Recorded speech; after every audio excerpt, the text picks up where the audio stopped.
Assalamualaikum warahmatullahi wabarakatuh. Bismillahi walhamdulillah wassalatu wassalamu ala rasulillah wa ala alihi wa ashabihi wa mawalah la hawla wa la quwata illa billah. Amma ba'du, para jamaah Majelis Taklim Masjid Baitul Muttaqin MTMBM Latek Bangil ingkang minulya, kita sebagai umat Islam diwajibkan oleh Allah untuk melaksanakan sholat fardu 5 waktu, zuhur, asar, maghrib, isya, dan subuh. Semula sholat yang diwajibkan oleh Allah Subhanahu wa ta'ala kepada kita umat Islam, umat Nabi Muhammad sallallahu alaihi wasallam, melalui Nabi Muhammad sallallahu alaihi wasallam, sekaligus diperintahkan kepada baginda Muhammad sallallahu alaihi wasallam ketika beliau mi'raj. Dalam sehari semalam 24 jam itu ada 50 waktu. Tetapi karena rasa kasihannya Nabi Musa alaihi salatu wassalam, ketika Nabi Muhammad bertemu beliau Nabi Musa memberikan masukan dan saran agar Nabi Muhammad sallallahu alaihi wasallam minta takhfif, minta keringanan kepada Allah Subhanahu wa taala, karena 50 waktu dalam sehari semalam bagi umat Nabi Muhammad sallallahu alaihi wasallam itu sangat berat sekali, kata beliau Nabi Musa. Akhirnya Nabi Muhammad sallallahu alaihi wasallam riwa-riwi mondar-mandir 9 kali menghadap Allah Subhanahu wa taala, minta dikurangi, minta takhfif, minta keringanan. Dan setiap kali menghadap Allah, Allah mengurangi 5 waktu. Beliau menghadap Allah 9 kali, setiap kali menghadap Allah mengurangi 5 waktu. 5 kali 9 45 waktu. Dari 50 waktu sehingga dikurangi 45, tinggal 5 waktu dalam sehari semalam, yaitu zuhur, asar, maghrib, isya, dan subuh. Ketika turun ada di langit tertentu, ketemu Nabi Musa alaihi salatu wassalam, beliau Nabi Musa masih memberikan saran supaya Rasulullah itu menghadap Allah lagi, karena 5 waktu bagi umat Nabi Muhammad sallallahu alaihi wasallam dalam sehari semalam itu masih dirasa berat menurut Nabi Musa. Tapi kanjeng Nabi Muhammad sallallahu alaihi wasallam karena sudah 9 kali menghadap Allah, beliau malu untuk menghadap minta keringanan yang kesekian kalinya, yang ke-10 itu merasa malu, sehingga sampai sekarang sholat dalam sehari semalam yang diwajibkan itu tinggal 5 waktu. Sekali lagi, zuhur, asar, maghrib, isya, dan subuh. Namun Bapak Ibu para jamaah Majelis Taklim Masjid Baitul Muttaqin Latek Bangil ingkang minulya, ganjaranipun salat gangsal wekdal menika sami agenge kalian ganjaranipun salat 50 waktu yang diwajibkan pertama kali. Subhanallah. Karena rahmat Allah Subhanahu wa taala, pramila rugi menawi kula jenengan mboten nglaksanakaken salat gangsal wekdal. Sak bangsule bejo kemayangan, beruntung sanget menawi kula jenengan ingkang ngaku sebagai umat Nabi Muhammad sallallahu alaihi wasallam purun nglaksanakaken salat gangsal wekdal. Memang terasa berat, leres Nabiullah Musa alaihi salatu wasallam. Dan niki pentinge gesang ngagungi rencang yang baik, yang bisa memberikan masukan, bisa memberikan saran, bisa memberikan usulan sebagaimana saran dan masukan Nabiullah Musa alaihi salatu wassalam kepada baginda Nabi Muhammad sallallahu alaihi wasallam. Niki contoh Bapak Ibu, contoh kangge kula jenengan bahwa urip niki perlu tiang sanes yang bisa memberikan masukan, bisa memberikan kritik konstruktif yang bisa membangun, bukan kritik destruktif, kritikan yang merusak, boten. Karena saya yakin teman yang sejati itu adalah teman yang berbicara benar, bukan yang selalu membenarkan. Itu teman yang sejati. Jadi nek salah ya dikandakno salah. Kemudian memberi masukan ya, memberi kritikan yang membangun. Lah nek bener ya didukung. Lah niku teman yang sejati. Bukan yang selalu membenarkan. Ono wong salah selalu dibenar-benarkan saja. Itu bukan teman yang sejati, teman yang menjerumuskan itu. Para pemireng, para jamaah, Bapak Ibu, jamaah majelis taklim, jamaah pengaosan Masjid Baitul Muttaqin Ladak Bangil ingkang sangat kaula hormati. Memang Allah pun menyatakan bahwa sholat 5 waktu ini masih berat dilakukan oleh umat Nabi Muhammad sallallahu alaihi wasallam. Dalam firman-Nya Allah Subhanahu wa taala dawuh wa innaha lakabiratun illa 'alal khashi'in. Sungguh salat itu lakabiratun ay lasaqilatun, berat, kecuali 'alal khashi'in, atas orang-orang yang khusyuk. Menawi tiyang niku khusyuk mboten abot nglaksanakaken salat gangsal wekdal niku. Niki Allah ingkang dawuh. Pramila kita perlu muhasabatun nafsi, ngitung-ngitung selira kita ki ambek, introspeksi. Kula njenengan niki anggane salat gangsal wekdal niki abot napa mboten?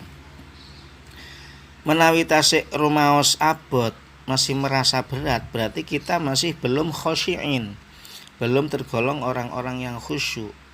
Nah, ini kita harus terus berbenah, berbenah untuk pada suatu saat menjadi orang-orang yang khusyuk. Sinten tiyang ingkang khusyuk, ingkang boten abot anggene nglaksanakaken salat gangsal wekdal, inggih menika dipun lajengaken ing dalam dawuh Gusti Allah niku wau, alladzina yazunnuna annahum mulaqu rabbihim wa annahum ilaihi raji'un. Inggih menika tiang-tiang ingkang menduga kuat, ingkang yakin bahwa diri mereka itu pasti akan bertemu Tuhannya, bertemu Allah, dan meyakini bahwa mereka itu pasti akan kembali kepada Allah Subhanahu wa taala. Yakin akan hal itu. Kemudian dimintai mas'uliyah, pertanggungjawaban akan segala ucapan baik buruknya, akan segala perilaku baik dan buruknya selama hidup di dunia, termasuk sholat napa mboten, purun sujud napa mboten, purun ibadah napa mboten. Lah niki tiyang khusyuk, tiyang ingkang kagungan iman ingkang kokoh, ingkang mantep bahwa mereka pasti ketemu Tuhannya, pasti kembali kepada Tuhannya, kemudian dimintai pertanggungjawaban, ditakoni umure kangge napa, masa mudanya untuk apa, ditakoni kabeh. Nikmat-nikmat niki digawe apik napa mboten, harta benda kekayaan yang didapatkan, yang dimiliki ini dapatnya dari mana? Dari bekerja yang halal napa pekerjaan yang tidak diridhoi oleh Allah? Setelah mendapatkannya dibelanjakan, digunakan untuk kebaikan yang diridhoi oleh Allah atau untuk sesuatu kemungkaran, suatu dosa, suatu kemaksiatan. Tiyang Menawi ngagungi iman ingkang kados ngoten para rawuh, para pemireng, niku kewastanan tiyang ingkang khusyuk. Tiyang menawi niku dados tiyang ingkang khusyuk, enteng anggene nglakoni salat. Jangankan salat asar, maghrib, isya, salat zuhur tepak payah-payahe nyambut gawe tetap enteng dilakoni, dilaksanakan dengan nyaman, dengan enjoy, senang ketemu kekasihnya yaitu Allah Subhanahu wa ta'ala. Salat subuh pun meski cuaca ekstrim, dalam keadaan ngantuk, gumrega bangkit dari tempat tidurnya, kemudian toharoh, bersuci, mandi kangge tiyang ingkang ngagungi hadas ageng, saha wudu kangge ingkang badhe salat menika. Merasa senang, enteng, ringan karena dia khusyuk. Kenapa khusyuk? Imane kuat. Karenanya alhamdulillah kelawan wontene pengaosan menika Majelis Taklim Masjid Baitul Muttaqin utawi disingkat kelawan MTMBM menika, monggo kita besarkan, kita syiarkan majelis taklim ini, kita datangi setiap Sabtu pagi ba'da subuh. Kita keluarga, tiang istri, anak-anak, kalau perlu mengajak handai taulan tetangga, ayo diramekno MTMBM niki. Insya Allah dengan meramaikan, dengan menghadirinya secara istiqomah, ilmu kita semakin bertambah. Kalau ilmu kita semakin bertambah, kemudian bersamaan dengan hidayah dari Allah Subhanahu wa ta'ala, ilmu itu kita amalkan, maka iman kita semakin kokoh, semakin tegak dan kuat. Islam di Latek dan sekitarnya akan menjadi semakin syiar, semakin hidup. Sebagaimana sabda Rasulullah sallallahu alaihi wasallam, al-ilmu hayatul islami wa imadul imani. Ilmu agama itu menjadi hidupnya agama Islam dan menjadi pilar, menjadi cagak penyangga tegak dan kokohnya iman. Iman kula jenengan para pemireng, para jamaah Majelis Taklim Masjid Baitul Muttaqin ingkang minulya menjadi kokoh dengan ilmu. Semakin banyak kita ngaji di MTMBM niki, kemudian kita amalkan, semakin kuat iman kita. Nggih mboten Pak Bu? Nggih. Semakin kita sering mengaji di majelis taklim termasuk MTMBM ini, kemudian kita amalkan, semakin hidup agama Islam ada di Latek dan sekitarnya ini. Karenanya sepindah malih Bapak Ibu, adik-adik, sedaya pemireng ingkang sangat kula hormati, monggo kita besarkan majelis taklim ini, kita ramaikan, kita informasikan, kita viralkan di media sosial yang kita punya. Insya Allah ini termasuk mandalla ala khairin falahu mithlu ajri fa'ilihi. Siapapun yang menunjukkan orang lain pada kebaikan, maka dia mendapatkan pahala seperti pahala kebaikan yang dilakukan oleh orang yang kita beritahu.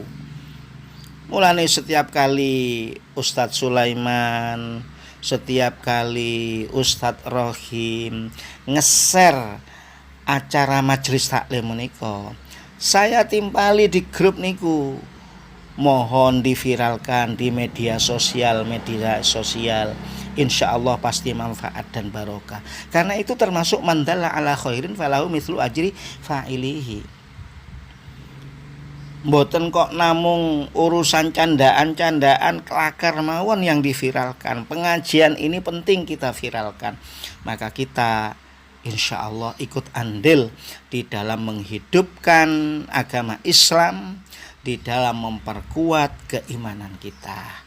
Mugi-mugi majelis taklim menika tambah dangu, tambah rame, makin tahun makin besar, dan banyak menjadi dan memberikan kemanfaatan, keberkahan buat kita semuanya. Dan mudah-mudahan Islam ada di Latek dan sekitarnya ini semakin besar. Mudah-mudahan keimanan warga Latek dan sekitarnya barokah majelis taklim menika semakin kokoh, semakin kuat, sehingga sedaya dados tiyang ingkang khusyuk, yang enteng anggene nglaksanakaken salat gangsal wekdal mboten apot-apot, bahkan merasa nyaman, enjoy, nikmat karena menghadap Allah, bertemu dengan kekasihnya yaitu Allah Subhanahu wa taala. Amin amin ya mujibas sailin.